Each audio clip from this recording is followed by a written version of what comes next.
নমস্কার প্রিয় দর্শক বন্ধুরা, আমি আপনাদের অ্যাডভাইসার ফ্রেন্ড অঙ্কন। সর্বপ্রথম অ্যাস্ট্রো অ্যাডভাইজার চ্যানেলে আপনাদেরকে জানাই স্বাগতম। আজকে আমরা আলোচনা করব ধনু লগ্ন ও ধনু রাশির জাতক জাতিকাদের ক্ষেত্রে 2026 সাল কেমন যেতে চলেছে। এখন বিষয় হচ্ছে, ধনু লগ্ন এবং ধনু রাশির অধিপতি হয় বৃহস্পতি, এটা আমরা প্রত্যেকে জানি। এবং বৃহস্পতি এই বছর উচ্চস্থানে গোচরে আসবে দীর্ঘ 12 বছর পর, এটাও আমরা জানি। কিন্তু আপনাদের লগ্ন বা রাশি সাপেক্ষে সেই ঘরটা কি সত্যি খুব শুভ? আমি অনেক জায়গাতে দেখলাম যে ধনু লগ্ন ধনু রাশির ভাগ্য ফিরছে, ভীষণ ভালো সময়। অ্যাকচুয়াল বিষয়টা কিন্তু অতটা সহজ সরল নয়, কেননা লগ্নাধিপতি বা রাশির অধিপতি যখন রাশি বা লগ্ন থেকে অষ্টমে গোচর করে, তখন অনেক দিক থেকে রাশি সাপেক্ষ হলে মানসিক সমস্যা এবং লগ্ন সাপেক্ষে অষ্টম হলে শারীরিক সমস্যা কিন্তু নিয়ে আসে। এবং আপনাদের যাদের ধনু রাশি তাদের কিন্তু ঢাইয়াও চলছে। তো এই বিষয়গুলোকে মাথায় রেখেই আমাদের আজকের আলোচনাটা শুরু হবে। তো ভিডিও শুরু করবার পূর্বে আপনাদের কাছে একটাই অনুরোধ, আপনাদের যাদের আমার ভিডিও ভালো লাগছে তারা অবশ্যই চ্যানেলটিকে সাবস্ক্রাইব করুন, এবং যারা আমার সাথে যোগাযোগ করতে চাইছেন স্ক্রিনে দেওয়া নাম্বারে হোয়াটসঅ্যাপ মেসেজের মাধ্যমে যোগাযোগ করতে পারেন। তো আসুন শুরু করা যাক।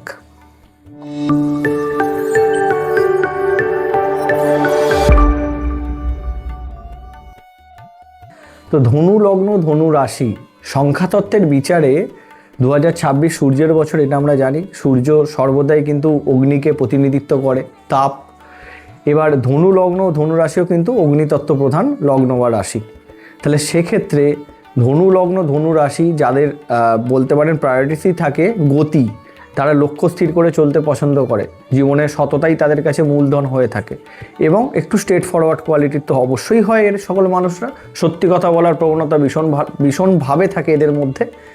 এবং একটা বিষয় বুঝতে হবে যে নিজের ওপর বিশ্বাস কিন্তু এদের অগাধ থাকে। তো কিছু ক্ষেত্রে এই যে সূর্যের বছর, সূর্য কিন্তু ধনু লগ্ন হোক বা আপনাদের ধনু রাশি হোক না, সূর্য কিন্তু নবম ঘরের অধিপতি হয়। নবম ঘর অর্থাৎ পিতা, ভাগ্য, বিদেশ যাত্রা। সেক্ষেত্রে সূর্য এই বছর আপনাদেরকে কিন্তু যতটা সাধ্য সাহায্য করবে আপনাদের গতি দিতে, কিন্তু বিষয় হচ্ছে কিছু নেগেটিভ গোচরও আপনাদের ক্ষেত্রে এই গতির পথে বাধার কারণ হয়ে দাঁড়াবে। সেই বিষয়গুলো নিয়ে আমরা একদম বিস্তারিতভাবে জানবো। তো জানতে গেলে অবশ্যই আমাদেরকে স্ক্রিনে চলে আসতে হবে। তো স্ক্রিনে চলে আসুন। প্রথমেই আমরা দেখতে পাচ্ছি আপনাদের ধনু লগ্ন হোক বা রাশি হোক, দুজনের ক্ষেত্রেই সমানভাবে এই ভিডিওটা প্রযোজ্য।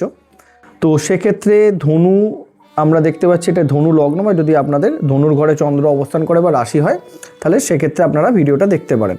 এখন প্রথম যে আলোচনাটা হবে যে বৃহস্পতি দেব এই লগ্ন বা রাশির যে ধরুন মেন গ্রহ, কেননা লগ্নাধিপতি হয় বা রাশির অধিপতি হয়, সে বর্তমানে আমরা জানি যে মিথুন রাশিতে গোচর করছে সপ্তম স্থানে। তো ন্যাচারালি কি হয় দেখুন, আগের বছর মানে অর্থাৎ 2024-25 কিন্তু বৃহস্পতিদেব আপনাদের ষষ্ঠে গোচর করেছিল, সেক্ষেত্রে কিছুটা সমস্যার জায়গা তৈরি করেছিল। কিন্তু এই বছর বৃহস্পতিদেব আপনাদের সপ্তমে অবস্থান করে অনেকটা মেন্টাল স্টেবিলিটি, দাম্পত্য সুখ, বিবাহ যোগ অনেক কিছু এনেছে। এবং এই যোগটা কিন্তু এখনও অবধি আপনাদের 2রা জুন অবধি কিন্তু থাকবে।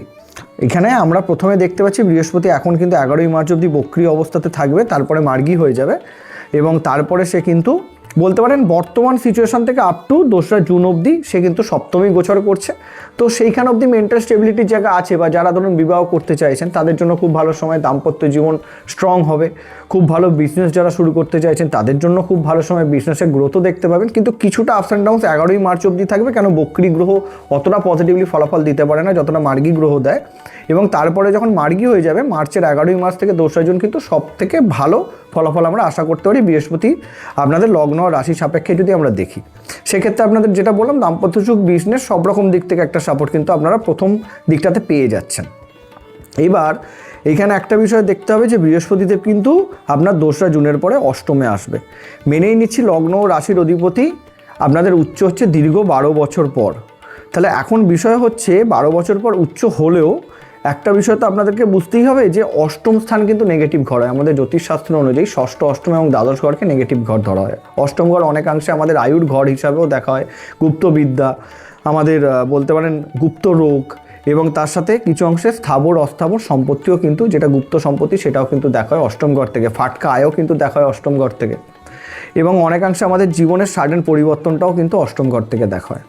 তো সেই অষ্টম স্থানে যখন বৃহস্পতি গোচরে আসবে, বেশি দিনের জন্য নয়, ভয় পাবেন না, কেন 2রা জুন থেকে সে কিন্তু মানে আপনাদের 31 অক্টোবর অবধি, 31 অক্টোবর অবধি কিন্তু সে আপনাদের কর্কট রাশিতে অর্থাৎ অষ্টম স্থানে গোচর করবে। তারপরে কিন্তু সে পুনরায় আপনাদের নবম স্থানে চলে যাবে গোচরে। বছরের অক্টোবর থেকে আমি বলবো সময়টা ভালো আপনাদের, কিন্তু অষ্টমে থেকে কী কী প্রবলেম দিতে পারে এবং নবমে গিয়ে কী কী পজিটিভিটি আনতে পারে সেটা নিয়ে আগে আলোচনা হয়ে যাক।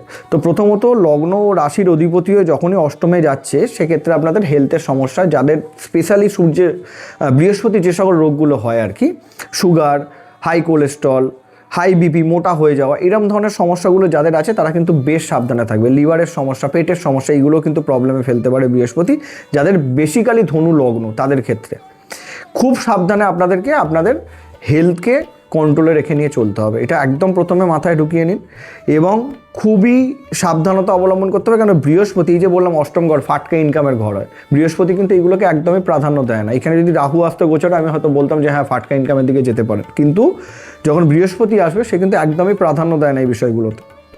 অতএব যারা ধরে নিন শেয়ার মার্কেটের সাথে যুক্ত আছেন, যারা ধরে নিন লটারির টিকিট কাটার প্রবণতা যাদের বেশি আছে, তারা কিন্তু একটু সাবধানে চলবেন। কেন এই সময়টাতে আপনারা সেরকমভাবে প্রফিট পাবেন না। এবার ধরুন জন্মকালীন জন্মছকে যদি বৃহস্পতি খুব স্ট্রং অবস্থাতে থাকে তখন সেটা কিন্তু অন্য বিষয়। তার জন্য আপনি যে কোনো জ্যোতিষ বন্ধুর সাথে পরামর্শ করে দেখে নিন যে আপনার লগ্ন বা রাশি সাপেক্ষে বৃহস্পতির অবস্থান কী আছে। যদি নেগেটিভ থাকে সেক্ষেত্রে আমি বলবো আপনাদের লসের দিকে যাওয়ার চান্সেসটা কিন্তু বেড়ে যাবে। অতএব কোনো রিস্ক নেবেন না। কোন সময়টা? আপনাদের 2রা জুন থেকে 31শে অক্টোবর অবধি। এছাড়া অষ্টম স্থান থেকে যদি বৃহস্পতির দৃষ্টিটা আমরা কাউন্ট করি, বৃহস্পতি অষ্টম স্থানে থেকে এখানে ফার্স্ট দেখুন আর একটা পজিটিভ দিক, সবটাই নেগেটিভ ধরে নেওয়া গেলে হবে না, আমি দৃষ্টিটা নিয়ে আলোচনা করব।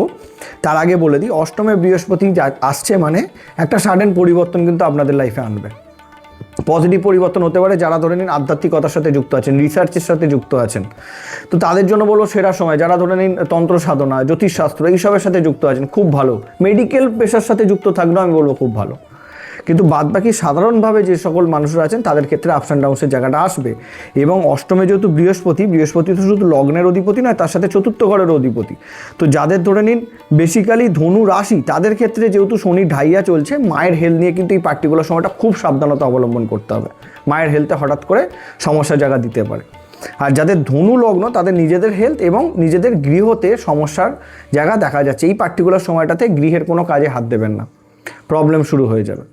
এটা মাথায় রাখতে হবে। বাড়িতে কিন্তু কিছু না কিছু দিক থেকে সমস্যা তৈরি হতে পারে, সেই জায়গা থেকেও আপনাদেরকে সাবধানে থাকতে হবে। এবার দৃষ্টিটা যদি আমরা দেখি, আমরা বৃহস্পতি দেবের 3টে দৃষ্টি জানি, পঞ্চম, সপ্তম এবং নবম দৃষ্টি। তো পঞ্চম দৃষ্টি যেটা পড়বে এখানে আমরা যদি কাউন্ট করে নিই, বৃশ্চিকে পড়বে, যেটা হচ্ছে আপনার লগ্ন বা রাশি সাপেক্ষে দ্বাদশ স্থান। তো দ্বাদশ স্থানে যখন পঞ্চম দৃষ্টিকে ভীষণ ভালো ধরা হয়, তো অতএব বৃহস্পতি যখন আপনাদের দ্বাদশ স্থানে দৃষ্টি দেবে, এই দিক থেকে একটা বিষয় কি, বিদেশ যাত্রার যোগ অ্যাক্টিভেট হয়ে যায়। অনেক দিন ধরে বাধা পড়ছিল, বিদেশে গিয়ে সেটেল হতে চাইছিলেন, সেই যোগটা কিন্তু বৃহস্পতি সাডেন আপনাদেরকে দিয়ে দিতে পারে। আপনারা যেতে পারেন, কোনো অসুবিধা নেই। এইটা একটা পজিটিভ দিক।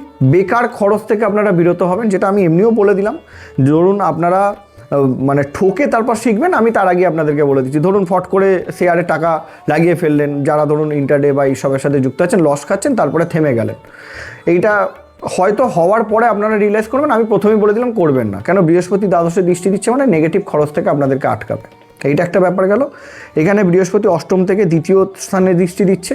তো আমি প্রথমেই বললাম যারা ধরুন জ্যোতিষ পেশার সাথে যুক্ত আছেন, যারা ধরে নিন কমিউনিকেশন মানে অ্যাডভাইসমূলক টিচিং প্রফেশন এইসবের সাথে যুক্ত আছেন, সেখানে কিন্তু আপনাদের কমিউনিকেশন স্কিল খুব ভালো বাড়বে। 2য় বৃহস্পতি দৃষ্টি এবং 3য় রাহু, যারা ধরে নিন নর্মালি এইটাও বুঝতে হবে, 3য় রাহু আমাদের কমিউনিকেশনের ঘর হয়, যোগাযোগ ব্যবস্থার ঘর হয়, পরিশ্রমের ঘর হয়, সেখানে রাহু আছে, 2য় আপনার বৃহস্পতি দৃষ্টিও পড়ছে। সেই দিক থেকে একটা পজিটিভ দিক আমরা পেতে পারি যে সম্পত্তি লাভের জায়গা আছে। কেননা 4র্থ স্থানেও শনি আছে, প্লাস 2য় স্থানে এখানে বৃহস্পতি দৃষ্টি পড়ছে। অতএব প্রত্যেক সম্পত্তি লাভ, যেটা হয়তো আপনারা জানতেনই না, এরকম কিছু সম্পত্তি লাভের যোগ তৈরি করতে পারে। অথবা শ্বশুরবাড়ির সম্পত্তি লাভের যোগ কিন্তু বেশ ভালো রকম জায়গা আপনাদেরকে দিয়ে দিতে পারে। সেখান থেকে একটা পজিটিভ সাপোর্ট আশা করা যায়। এবং যেটা বলছিলাম, 2য় বৃহস্পতি দৃষ্টি এবং 3য় রাহু, যারা ধরে নিন এই সোশ্যাল মিডিয়ার সাথে যুক্ত হয়েছেন তাদের জন্য ভীষণ ভালো। যারা নতুন কোনো ল্যাঙ্গুয়েজ শিখতে চাইছেন তাদের জন্য খুব ভালো। নতুন কিছু শিখুন যেখানে রিসার্চ আছে, যেখানে অনেকটা ডেপথে যেতে হবে, সেক্ষেত্রেও ভালো। এবং নবম দৃষ্টি কোথায় পড়বে? এখানে আপনাদের 4র্থ স্থানে। তো অষ্টম থেকে ধরুন নবমে যখনই 4র্থ স্থানে দৃষ্টি পড়বে, আমি বললাম পার্টিকুলারলি 2রা জুন থেকে 31শে অক্টোবর অবধি মায়ের হেলথ নিয়ে সমস্যার জায়গা। এবার যেহেতু লগ্নপতি বা রাশির অধিপতি অষ্টমে এসে চতুর্থ স্থানে দৃষ্টি দিচ্ছে, তার মানে কি চতুর্থ ঘর রিলেটেড সমস্যার জন্য আপনি মেন্টালি ভীষণ ভুগবেন। যদি রাশি হয় তাহলে সেক্ষেত্রে মানসিক যন্ত্রণা ভোগ করবেন, আর যদি লগ্ন হয় তাহলে সেক্ষেত্রে শারীরিক যন্ত্রণা ভোগ করবেন। তো এই পার্টিকুলার সময়টা আপনাদেরকে সাবধানে থাকতে হবে। এবার শনির নেগেটিভিটি কিছু অংশ কিন্তু কমে যাবে, যেহেতু বৃহস্পতির মতো শুভ গ্রহের দৃষ্টি তার উপর পড়ছে। কেন আপনাদের যাদের ধরে নিন ধনু রাশি, তাদের তো ঢাইয়া চলছে, সেটা প্রথমেই ক্লিয়ার করে দিয়েছি। এবার বিষয়টা হচ্ছে কি, ধরুন বৃহস্পতির তার পরবর্তীতে আপনাদের 31শে অক্টোবরের পরে সে কিন্তু নবম স্থানে চলে আসছে। নবম হচ্ছে ভাগ্যের ঘর হয়, ভাগ্যের ঘরে বৃহস্পতির মতো শুভ গ্রহের গোচর কিন্তু সর্বসেরা। অতএব পুরো বছরটা কিন্তু নেগেটিভ নয়, আগামী বছর আপনাদের জন্য খুব ভালো সময় আসছে। একদম অপেক্ষা আপনাদেরকে করতে হবে। আমি বলবো সবার সেরা সময় আসছে আপনাদের জন্য। বৃহস্পতি তো নবম স্থানে ভাগ্যের ঘরে আসছে, সেখানে নবমে অবস্থান করে আপনাদেরকে ধর্মের দিক, ভাগ্যের দিক, সব রকম দিক থেকে সাপোর্ট দেবে। এবং এইখানে যদি আমরা দেখে নিই, দৃষ্টিটাও কাউন্ট করি, এখান থেকে পঞ্চম দৃষ্টি পড়বে কোথায়, আপনাদের লগ্নে মেন্টাল স্টেবিলিটি বৃদ্ধি পাবে। এখান থেকে সপ্তম দৃষ্টি কোথায় পড়বে, আপনাদের তৃতীয়, যেটা বললাম যারা সোশ্যাল মিডিয়ার সাথে যুক্ত আছেন ভীষণ সাফল্যের জায়গা। এবং যখন পঞ্চমে অর্থাৎ লগ্ন সাপেক্ষে যেহেতু নবম দৃষ্টিটা পঞ্চমে পড়বে, সেক্ষেত্রে এডুকেশনের সাফল্য, যেটা শিখছেন সেখান থেকে সাফল্য পেয়ে গেলেন। একদম ভয় পাবেন না, নবমে আসলে কিন্তু খুব ভালো সময় আপনাদের জন্য অপেক্ষা করছে, কিন্তু তার আগে অবধি সাবধানে থাকতে হবে। মানে মেনলি হচ্ছে জুন থেকে আপনাদের অক্টোবর মাস অবধি ভালো খারাপ দুটো মিলিয়ে মিশে। এরপরে যদি আমরা শনিদেবের দিকে আসি, শনিদেব আপনাদের চতুর্থে গোচর করছে, ঢাইয়া চলছে রাশি সাপেক্ষে। জানেন যে আগের বছরে ছিল, এই বছরও থাকছে, পুরোটাই থাকছে শনিদেব। কিন্তু একটা বিষয় কি, শনিদেব এখানে বক্রি হবে। তো 26শে জুলাই শনিদেব কিন্তু বক্রি হয়ে যাচ্ছে। তো 26শে জুলাইয়ের আগে অবধি শনিদেব যে চতুর্থ স্থানে থাকবে, বক্রি হয়ে গেলে সেইগুলো কিন্তু কিছুটা, আমি বললাম আপনাদেরকে, ক্ষমতাহীন হয়ে যায়, কিছুটা নেগেটিভিটি কমে যায়। যতক্ষণ মার্গী হয়ে আছে শনিদেব কিন্তু আপনাদেরকে বেশ ভোগাবে। তাহলে পার্টিকুলারলি যেহেতু 26শে জুলাই বক্রি হয়েছে, 2রা জুন থেকে 26শে জুলাই যে কটা সমস্যা বললাম সেগুলো কিন্তু একটু বেশি করে আসতে পারে। তো এই পার্টিকুলার সময়টা খুব সাবধানে থাকুন। মায়ের হেলথ, নিজের হেলথ এবং সংসারে কলহ, কোনো গাড়ি, কোনো বাড়ি, এই রিলেটেড কোনো কর্ম ওই পার্টিকুলার সময়টাতে করবেন না। বারংবার উল্লেখ করে দিচ্ছি, 2রা জুন থেকে 26শে জুলাই। তারপরের সময়টা কিন্তু অতটাও নেগেটিভ নয়। আর এমনিতে আপনাদেরকে বলে দিলাম যে 31শে অক্টোবরের পর থেকে তো আর দেখতেই হবে না, কেন এমনিতেও ধরে নিন আপনাদের 11ই ডিসেম্বর কিন্তু শনিদেব মার্গী হয়ে যাবে। অতএব 31শে ডিসেম্বর থেকে 31শে অক্টোবর থেকে 11ই ডিসেম্বর অবধি যে সময়টা, ওটা সবার সেরা সময় আপনাদের জন্য। শনিদেবের নেগেটিভিটি কম, লগ্নাধিপতি নবমে গোচর, সর্বসেরা সময়। এই রকমভাবেই দেখুন বর্ষফল বিচার করে প্রত্যেকটা মাস অনুযায়ী আমরা কিন্তু একদম ডিটেলে আলোচনা করছি। এবার শনিদেব যে চতুর্থ স্থানে বসে আছে, দেখুন শনিদেব এখানে কিন্তু তৃতীয় দৃষ্টি দিচ্ছে আপনাদের ষষ্ঠ স্থান। ষষ্ঠ স্থান কী হয়, রোগ ঋণ রিপুর ঘর হয়। তো সেই রিলেটেড জায়গাতে কিছু তো সমস্যা এখানে শনিদেব দেবে, যেই সেই সময়টাতে আমি বললাম আপনাদেরকে। এবং ঋণ বৃদ্ধি করতে পারে, কোন কোন দিক থেকে কনস্ট্রাকশন আপনারা শুরু করতে পারেন হঠাৎ করে, তার জন্য কিন্তু ঋণ বৃদ্ধি হতে পারে। এইটা একটা ব্যাপার গেল। সপ্তম দৃষ্টি কোথায় দেবে, আপনাদের দশম স্থানে। তাহলে কর্মের জায়গাতে কিছুটা আপস অ্যান্ড ডাউনস, মনে হবে যে অধিক খাটতে হচ্ছে, তবেই কর্ম থেকে আপনারা সেই লেভেলের সাপোর্ট পাচ্ছেন, এই একটা বিষয়। কেন এই বছর 3বার বুধ বক্রি হবে, তো আপনাদের কর্মের অধিপতি যেহেতু হয়, সেক্ষেত্রেও সমস্যার জায়গাটা যখন শনির দৃষ্টি থাকবে পড়বে আপনাদের। এবং যদি আমরা দেখি এখান থেকে দশম দৃষ্টি কোথায় পড়ছে, শনিদেবের আপনাদের লগ্নে, তাহলে সেখানে আপনাদের গতিটা অনেকটা স্লো করে দিচ্ছে শনিদেব। এই কারণেই ঢাইয়াটাকে একটু সমস্যা হিসাবে ধরা হয়। দেখুন ঢাইয়া সর্বদাই কিন্তু রাশি সাপেক্ষে দেখা হয়, কেন আপনার শনির এখানে রাশির ওপর দৃষ্টি পড়ছে। লগ্ন সাপেক্ষে কিন্তু ঢাইয়া কাউন্ট করা হয় না। লগ্ন সাপেক্ষে ঢাইয়া কাউন্ট তখনই হবে, আমি বলে দিয়েছি, আপনাদের হেলথ ইস্যু আসতে পারে। বেসিক্যালি যাদের হার্টের সমস্যা আছে তাদের ক্ষেত্রেও কিন্তু প্রবলেম ধরে চলে যেতে পারে। যাদের হাতে কাঁধে ব্যথা বেদনার সমস্যা আছে তারাও, এটাও কিন্তু একটা সমস্যার জায়গা, আপনারা ধরে চলতে পারেন। এছাড়া আমি বলবো না যে আপনারা ভীষণ কিছু সমস্যা আপনাদের আসবে। এবার এইটা তো বাদ গেলে, এরপরে আপনারা দেখতে পাচ্ছি রাহু তৃতীয় স্থানে এবং কেতু আপনাদের নবম স্থানে গোচর করবে গোটা বছরটাই। তো গোটা বছরটা যেহেতু রাহু আর কেতুর রাশি পরিবর্তন হচ্ছে একদম শেষে 5ই ডিসেম্বর, তো 5ই ডিসেম্বর অবধি মানে গোটা বছরটাই ধরে নিতে হবে। তো তৃতীয় স্থানে রাহু মানে এটা নেগেটিভ কোনো দিক থেকে নয়, 100% মাথায় ধরে রাখুন। যারা খেলাধুলা পেশার সাথে যুক্ত আছেন, স্পোর্টসের সাথে, বা এরম কোনো কর্ম যেখানে ধরে নিন রিসার্চ আছে, সেখানেও তো আমি প্রথমেই বলেছি। এবং তৃতীয় রাহু যেহেতু যারা ধরে নিন সোশ্যাল মিডিয়ার সাথে যুক্ত আছেন, হঠাৎ করে ভাইরাল হয়ে যেতে পারে। তো তৃতীয় রাহু সেই দিক থেকে খুব ভালো, ছোটো ভাই বোনেদের থেকেও সাপোর্ট পাবেন, কোনো অসুবিধা নেই। কিছু ভুল বোঝাবুঝির জায়গা সাময়িক সময়ের জন্য তৈরি করতে পারে, এবার সেই ভুলটা ভেঙে যাবে। আর নবমে কেতু যেহেতু থাকছে, পিতার হেলথ নিয়ে কিছুটা আপস অ্যান্ড ডাউনস, বা পিতার হেলথ বলবো না আমি, পিতার থেকে সাপোর্ট পেতে কিছুটা আপস অ্যান্ড ডাউনস আসতে পারে। বাট ভাগ্য, ধর্ম, সেদিক থেকে কেতুদেব কিন্তু আপনাদেরকে সোজা পথ বা সুন্দর পথই দেখাবে। এখন বিষয়টা হচ্ছে এই বছরটাতে একদম শুরুতেই দেখুন আপনাদের লগ্নে সূর্য, লগ্নে মঙ্গল বা রাশিতে শুক্র, বুধ একসাথে একাধিক গ্রহ গোচর করছে। তো প্রথম সময়টা একটু আপনাদের মাথা কাজ করবে না, এরকম মনে হবে যে কোন দিক থেকে কি করব না করবো, এরকম ধরনের একটু সমস্যা আপনাদের চেপে ধরবে। কিন্তু আস্তে আস্তে যত বছর এগোবে তত আস্তে আস্তে পজিটিভিটি। আমি বলে দিলাম যে মার্চ থেকে 2 জুন অবধি সময়টা খুব ভালো, আবার 31 অক্টোবরের পর থেকে সময়টা খুব ভালো। মধ্যিখানে সব থেকে নেগেটিভ সময় হচ্ছে 2রা জুন থেকে 26শে জুলাই। এই সময়টাকে আপনাদেরকে ম্যানেজ করতে হবে। এই বছর কোনো ভাইটাল ডিসিশন নেবেন না। যে কোনো সইসামত করার আগে 2বার 3বার 4বার 5বার দেখুন, কেন দরকার পড়লে কোনো যারা এক্সপার্ট আছে তাদেরকে দেখিয়ে তারপর সই শপথ করুন। নিজে না দেখতে পারলে কারোর ওপর বিশ্বাস করবেন না, অন্ধবিশ্বাস, তাহলেই কিন্তু ঠকবেন। কেন লগ্নপতি অষ্টমে যখন থাকবে আপনাদের মাথা কাজ করবে না, বা রাশির অধিপতি অষ্টমে যখন থাকবে মানসিকভাবে আপনারা অনেকটা দুর্বল থাকবেন। এই বিষয়গুলো মাথায় রাখতে হবে। এছাড়া আমি আর কোনো দিক থেকে সেরকম কিছু সমস্যা দেখবো না। হ্যাঁ, আপনারা জায়গা জমিও কিনতে পারেন, গৃহযোগও আপনাদের আছে, কিন্তু সেটা একটু স্লো কাজ হবে। পুরানো বাড়ি রিনোভেট করছেন খুব সহজে হবে, চাষের জমি কিনছেন খুব সহজে হবে, কনস্ট্রাকশন শুরু করছেন সেটাও খুব সহজে হবে। কেন মঙ্গল এবছর আপনাদেরকে বেশ ভালো সাপোর্ট দেবে মঙ্গলের গোচরে। আর বুধ যেই সেই সময়টাতে বক্রি হবে আমার বলা আছে, পার্টিকুলারলি একটু ওই সময়টাতে আপনাদেরকে সাবধানে ডিল করতে হবে। বেশ, এছাড়া আমি বেশ কিছু সমস্যা আপনাদের ক্ষেত্রে দেখছি না। এই গোটা বছরটা আপনাদের ক্ষেত্রে আমি বলবো, লগ্নপতি যেহেতু অষ্টমে যাচ্ছে, বৃহস্পতির প্রণাম মন্ত্র স্ক্রিনে আমি দিয়ে দিচ্ছি, ওং ব্রিং বৃহস্পতায় নমঃ, রেগুলার 108 বার পাঠ করবেন। 2রা জুন থেকে তো অবশ্যই পাঠ করবেন 31 অক্টোবর অবধি, এটা মাথায় রাখবেন। বা ভগবান শ্রী কৃষ্ণের আরাধনা করুন, অষ্টতর শতনাম রোজ পাঠ করুন, এটা ভীষণ সাপোর্ট দেবে পার্টিকুলার সময়টাতে আপনাদের। গণেশ ঠাকুরের আরাধনা করতে পারেন, তাতেও খুব ভালো সময় দেবে। আর যদি মনে হয় মানসিকভাবে ভীষণ ভেঙে পড়ছেন, শনি চতুর্থে আছে, তাহলে মা দক্ষিণাকালীর আরাধনা করতে পারেন, বা সাতমুখী রুদ্রাক্ষ আপনারা ধারণ করতে পারেন যে কোনো জ্যোতিষ বন্ধুর সাথে পরামর্শ নিয়ে, তাহলে তাতেও ঢাইয়ার নেগেটিভিটিটা একটু কমে যায়। আর জন্মকালীন জন্মছকে যদি বৃহস্পতি পজিটিভ অবস্থাতে থাকে বা বৃহস্পতি যদি দুর্বল থাকে, তাহলে অবশ্যই বৃহস্পতির রত্ন যে কোনো জ্যোতিষ বন্ধুর সাথে পরামর্শ করে ধারণ করতে পারেন আপনারা। এই ছিল আমাদের ধনু লগ্ন ধনুরাশি 2026-এর বর্ষফল। দেখা হচ্ছে পরবর্তী ভিডিওতে। নমস্কার।